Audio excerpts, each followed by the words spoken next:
Terima kasih Anda masih bergabung bersama kami. Pemirsa di Kreatif kali ini kita akan membahas mengenai kembangkan bisnis lewat software berbasis ERP. Sudah tersambung melalui video conference ada Pak Sony Rahmadi Purnomo, beliau adalah Direktur Utama PT Global Sukses Solusi Tbk. Selamat pagi menjelang siang Pak Sony. Pagi, Mas. Oke, terima kasih sudah bergabung bersama kami. Pak Sony pada kesempatan kali ini semoga kita sehat selalu ya Pak Sony. Alhamdulillah. Baik, oke. Bicara mengenai peluang cuan di tengah era digital lah untuk perusahaan yang kemudian menghasilkan ataupun memproduksi produk-produk yang memberikan solusi lah di operasional perusahaan. Menurut Anda seperti apa peluang cuannya?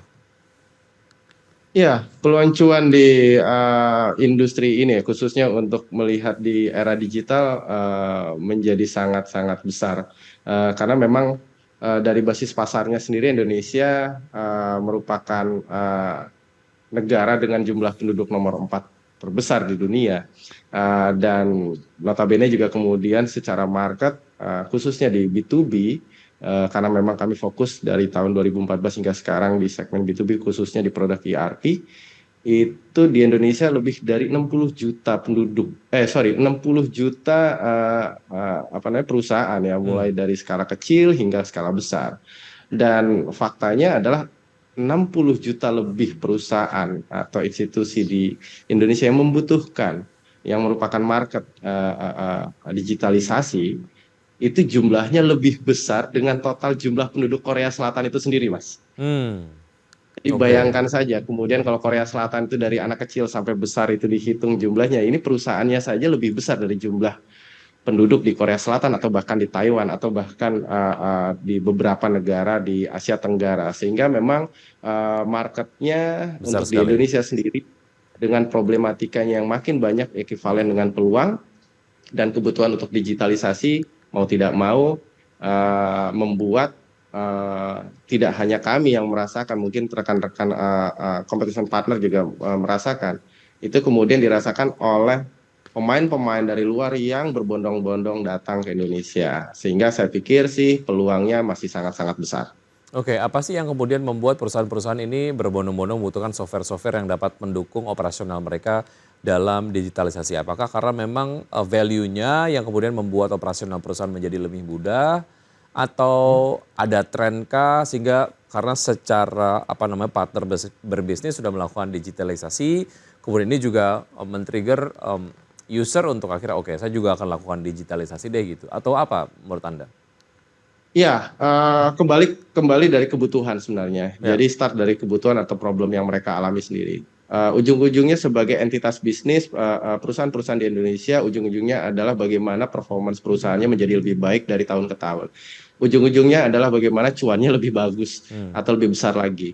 Nah, dari sana kemudian berdasarkan pengalaman kami, lebih dari 1 dekade, sebagian besar perusahaan di-trigger dengan bagaimana mereka ingin mengontrol biaya atau operasional perusahaannya, dan juga bagaimana kemudian melakukan transformasi digital tidak hanya untuk mengontrol tetapi juga mengintegrasikan seluruh lini bisnisnya sehingga mereka bisa sustain, bisa bersaing di tengah-tengah persaingan yang saat ini saya pikir sangat-sangat borderless, dengan kemudian sosial media dan juga digitalisasi di sektor lain, di e-commerce dan sebagainya. Persaingan tidak hanya kemudian antar daerah saja, antar perusahaan, tetapi bahkan antar negara. Sehingga perusahaan-perusahaan di Indonesia mau tidak mau harus bisa bersaing tidak hanya dengan sesama pemain yang ada di Indonesia, tetapi juga lintas negara. Sehingga mereka merasa memiliki urgensi dan memiliki rasa kebutuhan yang sangat tinggi, apalagi kemarin pada saat COVID, bagaimana perusahaan yang bertahan itu yang kemudian bisa lebih baik setelah kemudian post pandemi dengan digitalisasi seperti itu, Mas. Oke, banyak kalau saya lihat dari video profil dari Ran sendiri begitu ya, ini memang ada market-market ataupun mungkin sektor-sektor bisnis yang di-cater. Tapi dari point of view Anda sendiri, market mana yang paling potensial untuk kemudian Anda layani lah ya? Iya, Market di Indonesia sendiri memang banyak, segmentasinya banyak. Kalau kita bilang B2B, B2C pun itu juga setiap setiap segmen dari market itu juga tetap besar.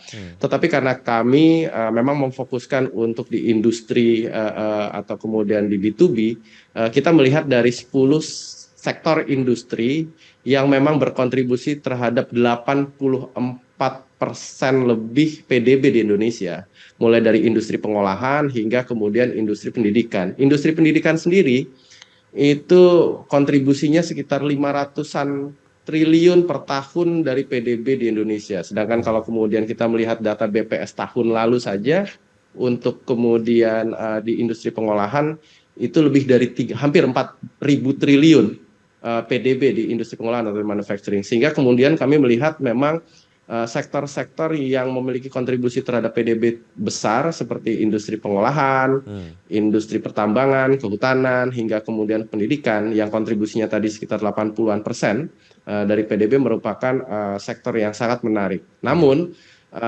kami di Run System sendiri memilih untuk fokus ke beberapa sektor saja, walaupun tidak menutup kemungkinan untuk kemudian berkolaborasi dengan mitra-mitra kami untuk melakukan penetrasi pasar di segmen yang lain. Tetapi fokus kami saat ini adalah di 10 sektor yang berkontribusi lebih dari 80-an% produk domestik bruto di Indonesia, Mas. Oke.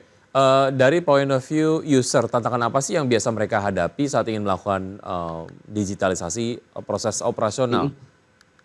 Ya, ya, kalau user ini yang menarik. User dan customer bagi kami kemudian sesuatu yang tidak bisa dilepaskan, tetapi kemudian memiliki karakteristik yang berbeda.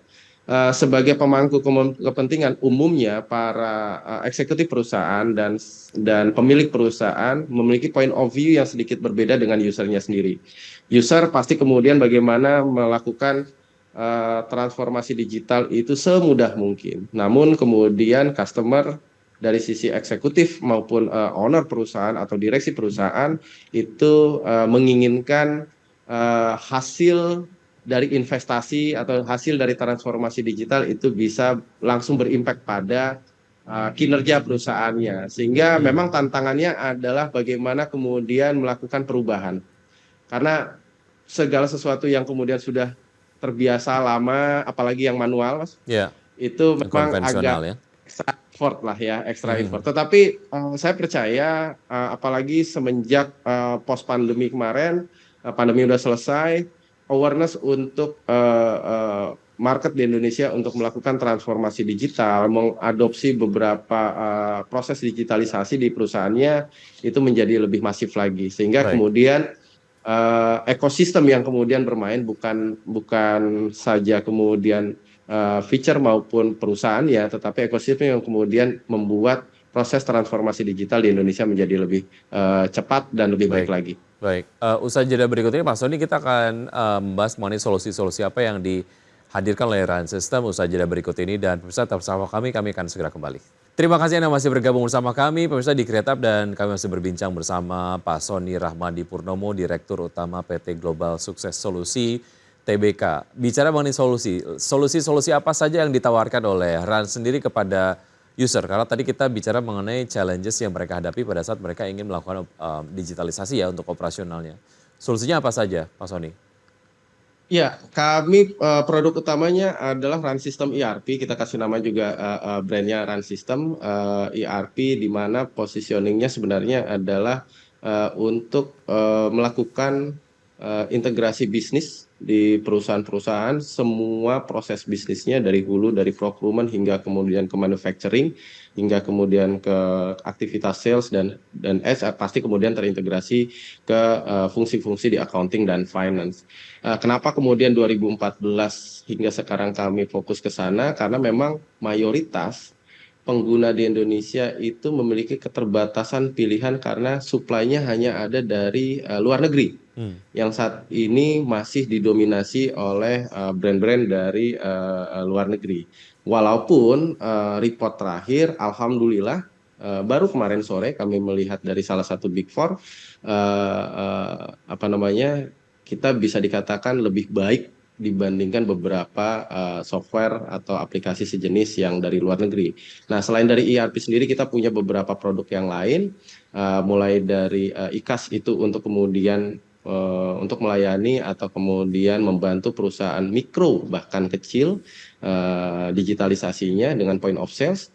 Kemudian kita juga punya e-kampus melalui anak perusahaan yang saat ini melayani ratusan perguruan tinggi negeri maupun swasta di Indonesia. Dari total jumlah perusahaan yang di Indonesia sendiri ada lebih dari 4 ribuan. Saat ini kemudian alhamdulillah menjadi salah satu market leader di Indonesia. Dan juga kami memiliki produk-produk cloud ERP yang masih fokus ke B2B karena memang Run System sendiri berfokus untuk membantu entitas atau organisasi di Indonesia dalam rangka transformasi digital, sehingga kemudian fokus kami ke B2B market. Baik, seperti apa feedback yang disampaikan dari point of view user lah, sejauh mana kemudian solusi yang ditawarkan oleh Run sendiri ini memang betul-betul aplikatif dan juga user friendly lah? Ya, satu fakta yang menarik kemudian sampai sekarang sebagian besar menganggap Run System adalah produk luar, Mas. Jadi disangkanya kemudian kami hanya sebagai distributor atau kemudian reseller dari sebuah brand dari luar. Tetapi itu kita rasakan sebagai salah satu apresiasi dari market karena memang feedback dari mereka adalah mereka tidak percaya kalau itu dibuat oleh perusahaan di Indonesia. Entah karena namanya atau karena kemudian apa yang bisa kita deliver ke market. Bisa fit dengan beberapa standar di dunia. Dan juga kemudian terkait dengan kemudahan dan sebagainya, kami selalu melihat dari beberapa faktor. Yang pertama adalah retention rate-nya, artinya seberapa banyak perusahaan itu yang masih tetap menggunakan hingga sekarang, sudah lebih dari 5 tahun atau bahkan ada yang sudah 10 tahun lebih masih menggunakan. Dan juga kemudian referral rate-nya. Bagaimana kemudian perusahaan-perusahaan pengguna existing itu mau dan bahkan berani untuk mereferalkan atau mereferensikan produk-produk kami untuk digunakan oleh mitra-mitra kerjanya. Dan ini membuktikan bahwa tidak hanya produk tetapi kemudian layanan yang kami kemudian berikan itu sebisa mungkin dan semaksimal mungkin itu bisa match dengan kebutuhan market di Indonesia. Karena market di Indonesia unik. Rata-rata kemudian family business, sehingga keunikan itu sendiri yang membuat kita percaya every business is unique, Mas. Ya, artinya memang feedbacknya sejauh ini positif. Semoga memang secara kinerja ini juga tercermin positif juga ke depan begitu ya. Pak Sony ingin berbincang lebih lanjut tapi waktu kita sangat terbatas. Terima kasih sudah bergabung bersama kami. Sukses untuk Anda, Pak Sony juga teman-teman di Run. Sampai jumpa. Baik, oke. Dan pemirsa, kita akan simak data pergerakan dari IHSG dari pembukaan C1. Tadi kita juga akan menyimak pergerakannya seperti apa. Pada saat ini IHSG berada di zona merah ya dengan pelemahan 0,11% di level 7.271,130. Pasca tadi dibuka menguat di pembukaan perdagangan C1. Kemudian tahap gainers ada Ricci, IGRS, Labs, Laba, Arci, PSAB, Suri, Guna dan juga MAPI. Kemudian tahap losers ada Brand, Cuan, ISEA, MKAP, BDKR, Mahavisi, Airtex, IMJS dan juga PGEO.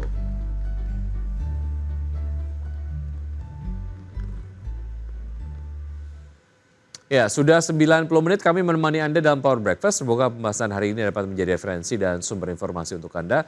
Tetap perbarui informasi Anda hanya di IDX Channel, your trustworthy and comprehensive investment reference. Dan jangan lupa untuk menyaksikan program Market Review yang akan tayang saat lagi pukul 10.00 waktu Indonesia bagian Barat. Karena urusan masa depan harus terdepan, aku investor saham. Saya Wiki Adrian, sampai jumpa.